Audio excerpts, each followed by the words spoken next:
Look closely at this ice cube. It is doing exactly what our planet is doing right now. Melting, dying, and triggering a panic attack for every coastal city on Earth.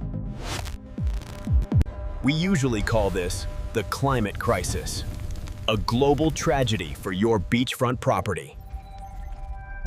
But in Moscow, they don't call it a crisis.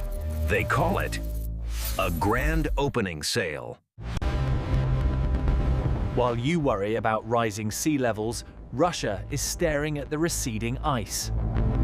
Because under that slush lies the northern sea route, the jagged, frozen crown of logistics.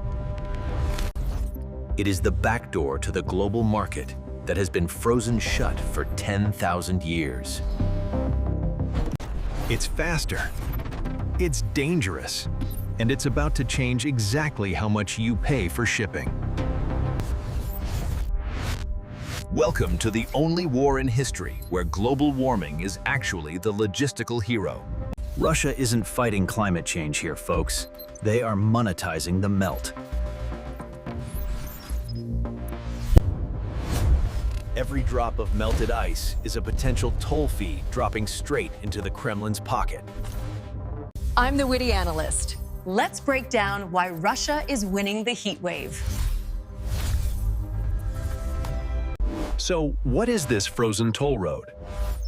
We call it the Northern Sea Route, or the NSR.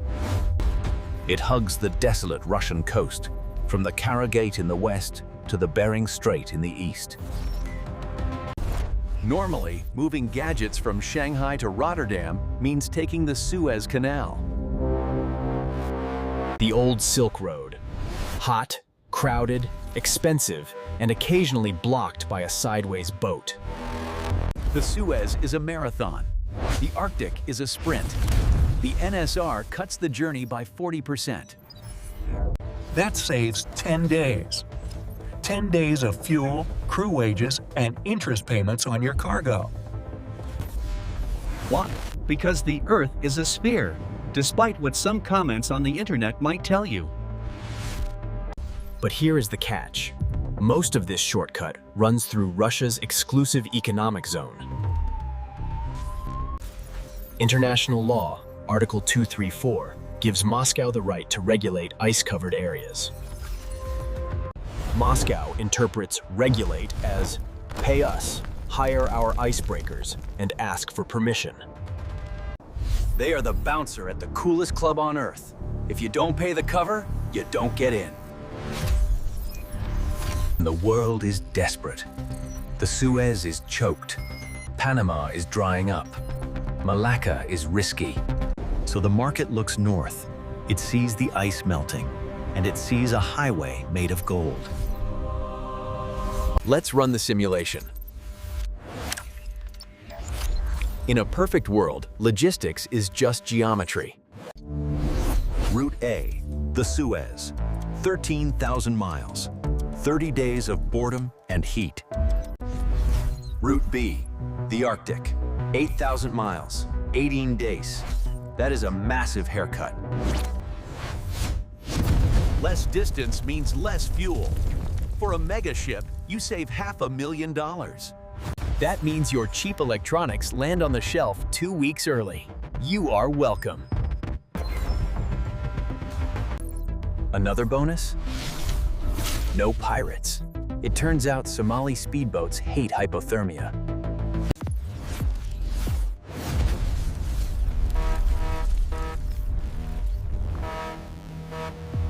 Just open water. You can throttle up and burn that dinosaur juice as fast as you want. Faster trips mean the ship returns faster. One vessel does the work of two. Magic. CEOs look at this spreadsheet and they don't see ice. They see pure, distilled profit. Russia aims to move 150 million tons through here by 2030. They aren't building a shipping lane. They are building a global energy conveyor belt. Liquefied natural gas, oil, coal, all flowing east and west to heat your homes. On paper, it is elegant, efficient. But there is just one tiny little problem with this perfect Excel spreadsheet. Arctic doesn't care about your quarterly earnings report. It wants to kill you. The sea ice does not just politely melt away. It breaks, it drifts, and it hunts. Wind pushes massive ice flows into the straits, creating a frozen traffic jam from hell. Fog.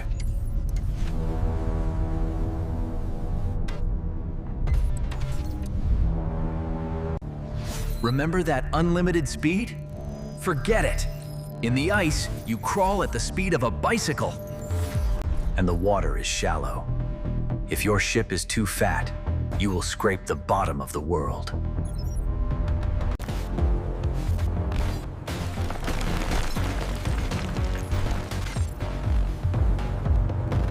Or you hire a bodyguard, a Russian nuclear-powered icebreaker, the beast of the North. They charge a premium. Think of it as Uber surge pricing, but the driver has nukes. If your engine fails, good luck. There are no ports, no repair shops, just angry polar bears. Search and rescue is days away. You will freeze to death long before the helicopter starts. Insurance companies call this high risk. I call it financial suicide on ice. The route is unpredictable. One day it is open water. The next day, solid concrete. Global supply chains hate surprises. They need certainty, not a weather lottery. This chaos is actually good for Russia. It means you have to use their infrastructure. It is a fragile, dangerous, frozen monopoly. And yet, the ships are lining up. Don't believe me? Let's look at the one ship that decided to fight the ice and win. Meet the Christophe de Margerie, the LNG tanker that thinks it is an icebreaker. It took a voyage in the dead of winter, a suicide mission for any other vessel. This is not a boat. It is a $300 million floating thermos. It carries enough natural gas to heat a small European country for a month. In January 2021, it faced the full wrath of the Arctic winter alone. When the ice gets too thick, the African-American female captain does something insane. She turns the ship around. Drives backward. The reinforced stern acts like a giant hammer, crushing the ice.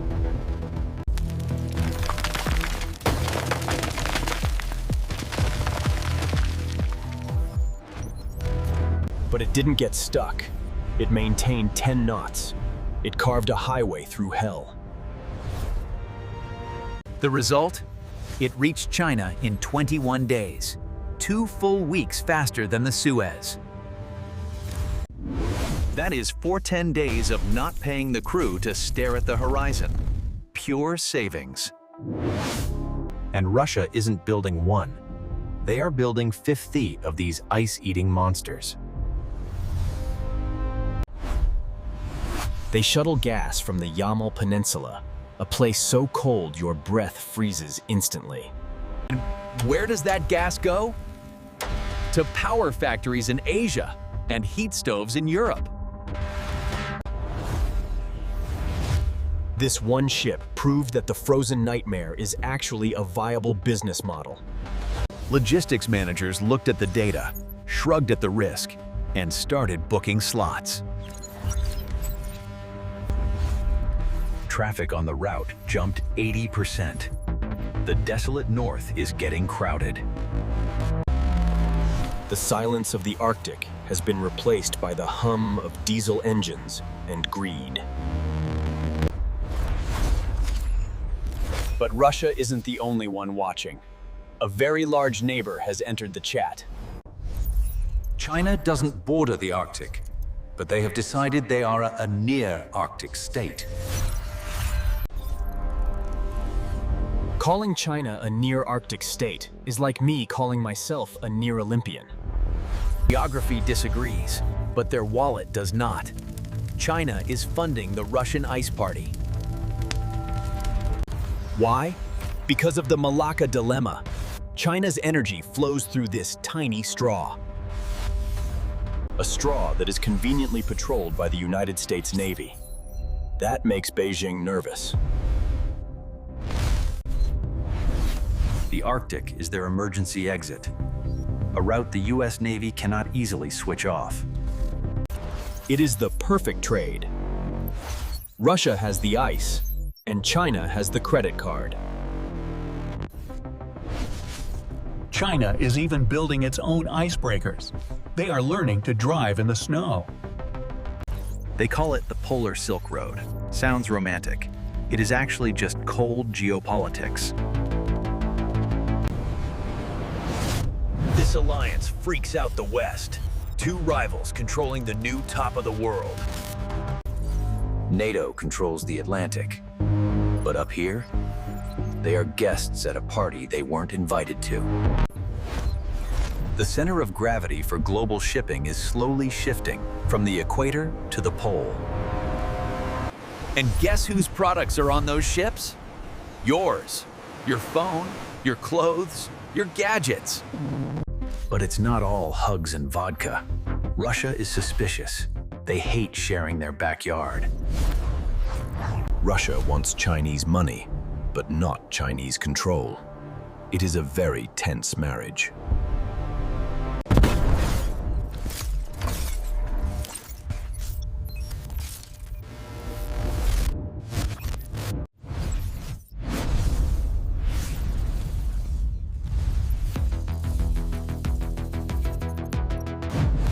This isn't a future prediction. This is the supply chain being rewired right now. North is the new East. And if you think this is risky, wait until you see the environmental bill. But before you buy stock in Russian icebreakers, let me burst this frozen bubble. This global highway has fewer gas stations than the surface of the moon.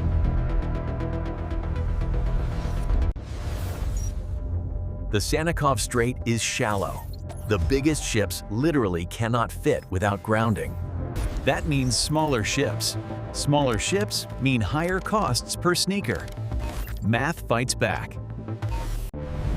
Then there is the dirty secret, heavy fuel oil. It produces black soot called black carbon.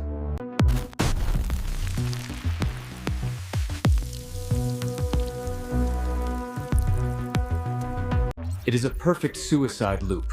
The more we ship, the faster the Arctic disappears. Let's look at the volume. The Suez moves 1 billion tons. The Arctic? A rounding error. Just-in-time logistics cannot handle maybe. They need definitely. The Arctic is a maybe. And those fees? The Russian escort tax often eats up the entire fuel saving. Also, this isn't just a shop, it's a fortress. Every port has a missile system nearby. Do you want your supply chain dependent on the Kremlin's mood on a Tuesday morning? That is why major lines like Maersk are saying no thanks. The PR nightmare is too real. So, it works for gas and oil. But for your PlayStation, it is still taking the long way. It is not the new Suez. It is a niche, dangerous, expensive VIP lane for energy. But niches grow, and the ice keeps melting. So where does that leave your wallet in 2030? By 2050, the summer ice might be gone. The toll road becomes a free-for-all. It won't be a park. It will be the most militarized parking lot on planet Earth. Your gadgets might get 5% cheaper, but the geopolitical tax? That is rising. We are burning the roof to clear a path so we can sell more lighter fluid. Genius. You can't stop the melt. But you can subscribe to understand who profits from the puddle. Comment ice ice baby to confuse the algorithm. I read the boring reports so you don't have to. I'm the Witty Analyst. Stay warm, stay liquid, and I will see you in the next crisis.